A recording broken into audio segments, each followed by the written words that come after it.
talk about the loss function, right? They just say, this is our loss function, these are our results. So most of the time, one of the reasons why Anthony put it in the slide is, you have an optimization function, right? To solve that optimization function, you need to compute your first derivatives. I forgot my calculus a long time ago, so computing first derivatives is really hard for me. So if somebody goes to here, there's actually, they use something a little bit called Piano, which does automatic differentiation. So you just give an equation in your loss function, and so these are the modules, these are the parameters that I want to do it. And it automatically calculates the first derivatives operating that updates it itself. So, which is very handy, and other programming languages are actually slowly implementing it. And the Piano library, the Python one especially, it's more even optimal. They optimized it. What are the first derivatives are? They actually convert into a C function. The C function that actually runs on GPUs, so it's very efficient Python implementation. So one of the things, well, this is like a shameless plug. So my group is actually looking for a senior large-scale software systems architect.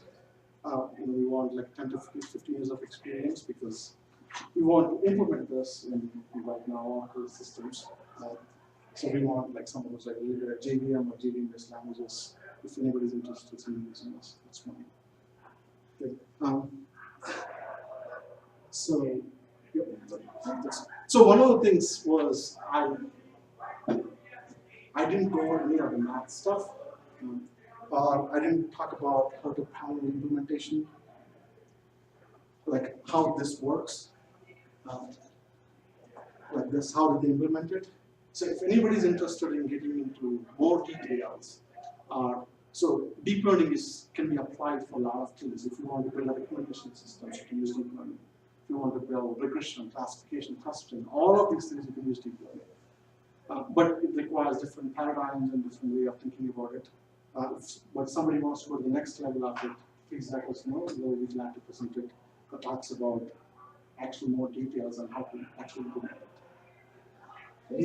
Do you do any work with hidden Markov models? Is that part of like in early training for some of the neural networks? No.